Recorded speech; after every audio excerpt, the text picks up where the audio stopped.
سوائے ان خواتین کے جو میرا بیان سن رہی ہیں, کیونکہ پھر نیگیٹو کمنٹس بہت آتے ہیں, تو ان خواتین کے علاوہ کی بات کر سبسکرائب کر کے بیل آئیکن پہ ضرور کلک کریں. جزاک اللہ. ہم نے بڑے بڑے علماء دیکھے ہیں, اپنے مشائخ کو دیکھا ہے. مفتی رشید احمد صاحب رحمہ اللہ کی میں اکثر مثال دیتا ہوں. ان کی آدھے گھنٹے کی مجلس ہوتی تھی. جب وہ مجلس میں آ کے بیٹھتے تو بسا اوقات پوری مجلس میں خاموش رہتے.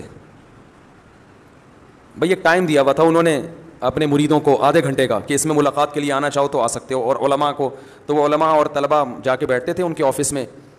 آفس میں بیٹھنے سے پہلے اے سی چلا دیا جاتا تھا اور اس میں اسپرے کیا جاتا تھا خوشبو کا. خوشبو کے وہ بڑے عاشق تھے, خوشبو کے بغیر جہاں خوشبو نہیں ہوتی تو ان کو وہاں بدبو آتی تھی, ٹھیک ہے نا. بہت مہنگی خوشبوئیں استعمال کرتے تھے. تو وہ آدھا گھنٹہ انہوں نے طلباء کو دیا ہوا تھا. تو آتے نیچے آ کے بیٹھ جاتے, بیٹھ کے سب کو ایک نظر دیکھتے, تھوڑا سا مسکراتے, اس کے بعد چپ, کیونکہ کوئی بات ذہن میں نہیں آ رہی کرنے کی تو چپ بیٹھے. ہم بھی چپ, ہم بھی یہ نہیں کہ اور بھائی سنائیں خیریت حضرت آج صبح ناشتے میں کیا کھایا آپ نے. بھائی کرنا چاہو تو کچھ بھی بولتے رہو, اور کیا کھایا آپ نے ناشتے میں, اور امی ٹھیک ہیں, اور بھائی کیا کیا ہو گیا منگنی بات طے ہو گئی. خواتین یہی کر رہی ہوتی ہیں نا باتیں, میت میں بھی باتیں کرتی ہیں. کسی کی میت ہو جائے نا, اب وہاں بھی پوچھ رہی ہوں گی بہن اس دوپٹے کی کیا قیمت ہے. روتے روتے پوچھ رہی ہوں گی ہائے ہائے منع کے ابا دنیا سے چلے گئے, اللہ مغفرت فرمائے. بہن یہ دوپٹہ کہاں سے لیا تھا تم نے؟ وہ پھر روتے روتے ہائے منع کے ابا بہت اچھے تھے, بولٹن مارکیٹ سے خریدا تھا میں نے. تو پھر وہ روتے روتے کہیں گے ہائے ہائے اللہ مغفرت کرے ان کے آپ کے میاں کی, بہت جوانی میں چلے گئے. ذرا سستا مل جاتا ہے بولٹن مارکیٹ میں, صحیح کیا آپ نے, وہاں سے حیدری سے لے لیتی تو قریب پڑ جاتا ذرا سا. تو ان کی باتیں رکتی نہیں. ہمارے حضرت آگے بیٹھتے تھے چپ, ہم بھی چپ اور حضرت بھی چپ, اس لیے کہ کوئی اہم بات آئی نہیں رہی. جب تک کوئی اہم نہیں ہے تو پوچھنی نہیں ہے. اب یہ کیا کہ آپ نے ناشتے میں کیا کھایا, فلانا کیا کھایا. یا تو دیکھو کوئی بیٹھا ہی گپ شپ کے لیے ہو, دوست احباب کی محفل بعض دفعہ ہوتی ہی گپ شپ کے لیے, وہ تو محفل سجائی ہی گپ شپ کے لیے گئے ہیں نا, اس میں تو ٹھیک ہے. نارملی انسان جتنا خاموش ہوگا اکثر یہ اس کے ذہین ہونے کی علامت ہے کہ یہ میچور ہے, سمجھدار ہے. بلا وجہ بولتے رہنا بولتے رہنا بولتے رہنا, یہ اس کی علامت ہے کہ آپ کی عقل کامل نہیں ہے. سمجھ رہے ہیں کہ نہیں سمجھ رہے ہیں؟ تو ہاں بعض دفعہ انسان کو محبت کے اظہار کے لیے بولنا پڑتا ہے. جیسے بعض خاموش مزاج لوگ جب گھر میں جاتے ہیں تو اتنے میچور ہو چکے ہوتے ہیں, بیوی سے بھی بات نہیں کر رہے ہوتے. وہ اب وہ آفس سے آئے, کیونکہ گریڈ بہت 20ویں گریڈ کے آفیسر ہیں, تو وہ آفس میں جیسا ان کا روب ہوتا ہے چپ بیٹھے رہتے ہیں, تو گھر آ کے بھی چپ. ہمارے ایک جاننے والے تھے وہ ایسے ہی کرتے تھے, ان کے بچے بھی ان سے بیزار آ گئے تھے اپنے ابا سے, بیگم بھی بیزار آ گئیں. وہ آفس سے گھر آتے ہیں, آٹومیٹک ان کا ایک سسٹم تھا نا روبوٹ کی طرح. اس وقت صاحب آفس سے گھر آئیں گے تو جیسے ہی گھر آئیں گے دروازہ پہلے سے کھلا ہوا ہونا چاہیے. وہ جائیں گے اپنے خاص روم میں بیٹھیں گے, ان کی بیگم ان کے لیے روبوٹ کی طرح چائے پیش کر دیں گی. وہ چائے پئیں گے, بات کچھ نہیں, سلام دعا بھی نہیں کرتے تھے وہ. بیگم صاحبہ چائے پیش کریں گی, چائے پئیں گے, آرام کریں گے تھوڑی دیر, اس کے بعد اپنا جو بھی ورک ہے کوئی فون پہ بات چیت کی, اور پھر ٹائم پہ اپنا سو گئے, صبح اٹھے چلے گئے. اچھا بچوں کے ساتھ آتے ہی بچوں کو تھوڑی سی جیب خرچی دے دی, چپ, باتیں نہیں, چپ, جیب خرچی پکڑائی نکل لیے. تو یہ تکبر ہے. اس خاموشی کو کہیں آپ یہ نہ سمجھے کہ ماشاءاللہ بہت سمجھدار ہیں. مفتی صاحب نے کہا تھا کہ جو ذہین لوگ ہوتے ہیں وہ باتیں نہیں کرتے, چپ رہتے ہیں. تو بھائی جہاں بولنے کا موقع ہو وہاں بولنا چاہیے. اللہ میرے والد صاحب کی مغفرت کرے, ہمیں والد صاحب کے انتقال پہ اتنا افسوس ہوا, گھر کی رونق ختم ہو گئی. کیونکہ جب وہ آتے تھے بات چیت کرتے تھے, لطیفے جو میں اکثر بیان میں سناتا ہوں والد صاحب سے سنے ہوئے ہم نے. تو گھر میں جب آپ جائیں تو بیوی بچوں کے ساتھ گپ شپ لگائیں. یہ گپ شپ محبت کے اظہار کے لیے ہوتی ہے, اس میں کوئی وجہ نہیں ہوتی.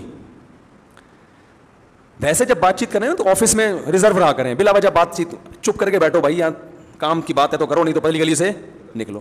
اب جیسے مجھ سے بھی کوئی ملنے کے لیے آئے, کوئی کام کی بات ہے, تو مجھے بھی میں کہتا ہوں بھائی اس کام کی بات کو فوکس کرو, ایران توران نہ جاؤ. فون میں نے ریسیو کر لیا کسی کا, وہ ایران توران شروع کر دیتے ہیں.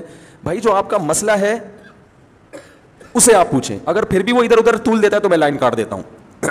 کہ ہم اب گپ شپ کے لیے آپ سے ہم نے بات نہیں کی ہے. گپ شپ کیا ہے تو پھر دوستی ہے, تو پھر چلو وہ ہائی وے پہ چلتے ہیں, وہاں بیٹھ کے وہ بنوائیں گے انشاءاللہ, اور پھر گپے بھی لگائیں گے. سمجھ رہے ہیں نا؟ تو اس میں بعض لوگوں کی عادت ہوتی ہے وہ فری ہو جاتے ہیں. اور میں نے یہ چیز بھی نوٹ کی ہے, بہت معذرت کہ خواتین کے جب فون آتے ہیں تو وہ بات کو طول دیتی ہیں, ٹو دا پوائنٹ بات نہیں کرتی, بہت لمبی. مرد کا جب فون آتا ہے تو وہ مختصر بات کرتے ہیں.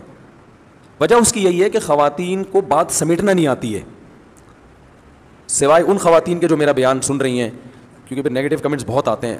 تو ان خواتین کے علاوہ کی بات طول دیتی ہیں. قرآن میں آتا ہے نا وَمَن يُنَشَّأُ فِي الْحِلْيَةِ وَهُوَ فِي الْخِصَامِ غَيْرُ مُبِينٍ. عورت کے بارے میں اللہ نے فرمایا وہ خصام میں غیر مبین ہوتی ہے, اپنی بات کو مدلل انداز میں نہیں پیش کرتی, جذبات سے زیادہ متاثر کرتی ہیں, جذبات زیادہ غالب آ جاتے ہیں, ٹو دا پوائنٹ بات کم ہوتی ہے. تو اس میں خوب اچھی طرح سے سمجھیں. کیا کہہ رہا تھا یار میں, کہاں سے کہاں بات چلی گئی, وہ واقعہ سنا رہا تھا. تو وہ صاحب جب گھر میں آتے ہیں چپ روبوٹ بن کے نا, وہ چائے پئیں گے, سو جائیں گے, رات کو کھانا آ جائے گا ان کے سامنے رکھا جائے گا بالکل ٹائم پہ, کھانا آیا, کھایا, تھوڑا چہل قدمی کی اکیلے, پھر سو گئے, پھر صبح اٹھے, ایسے ان کی روٹین. میں جب ان کا کبھی ذہن میں تصور آتا ہے تو میں اپنے والد صاحب کا آتا ہے, میں نے کہا یار وہ کتنے, جب انسان کمپیئر کرتا ہے نا, جب تک کوئی آپ کے سامنے اپوزٹ مثال نہیں ہوتی تو پھر اپنوں کی قدر کہتا ہے یار کیسے زبردست آتے ہیں. حالانکہ ان کی بڑی عزت تھی محلے میں, بہت ہر جگہ عزت ہوتی تھی ان کی, لیکن گھر میں آ کے بالکل بچوں میں گھل مل جایا کرتے تھے, لطیفے بھی سناتے تھے, غصہ بھی ہوتے تھے, ہنسی مذاق کی باتیں بھی کر لیتے تھے. تو یہ خاموشی کا مطلب ہرگز نہیں ہے. تو یہ جو بات چیت کی جاتی ہے, بعض دفعہ بات چیت کی وجہ اظہار محبت ہے.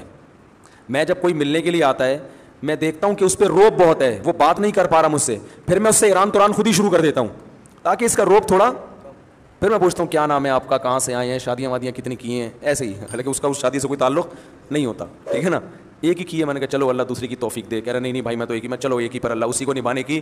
ایسے وہ فریق. یہ جو بات چیت کی جا رہی ہے دیکھنے میں تو فضول لگ رہی ہے, مگر اس بات چیت کا مقصد ہوتا ہے اس کو تھوڑا سا مانوس کرنا, تاکہ وہ جو میٹر لے کر آیا ہے وہ کھل کے اظہار خیال کر سکے. تو آپ میں سے کوئی آئے اور میں ایران توران شروع کر دوں تو آپ کہیں گے ادھر تو مفتی صاحب کہہ رہے تھے ایران توران نہیں کیا, اور ٹو دا پوائنٹ بات, تو وہ ٹو دا پوائنٹ ہی ہوتی ہے, لیکن اس کا کوئی مقصد ہوتا ہے. تو اگر کسی سے محبت کا اظہار کرنا ہے, دوستوں کی محفل ہے, یہ گھر میں بیگم کے ساتھ, تو آپ کو بات چیت وہ فضولی بھی کر لیں. بیگم کیا پکایا تھا آج, امی کے یہاں گئی تھی, کیا پکا ہوا تھا تم آج امی کے یہاں سے ہو کر آئی ہو, بھنڈی, اچھا ہمارے یہاں تو گوشت پکتا ہے, ادھر بھنڈی کھائی ماشاء اللہ, چلو تمہیں احساس تو ہوگا نا. یعنی یہ والی باتیں نہ کریں, مقصد یہ ہے, اس سے پھر لڑائی ہو جائے گی نا. تو ایسے ہی ایران توران اور کیا ہو رہا ہے, تو وہ کرنا ضروری ہے, سمجھ رہے ہیں. زمانہ ڈھل رہا ہے مغربی تہذیب میں, لیکن ہر رنگ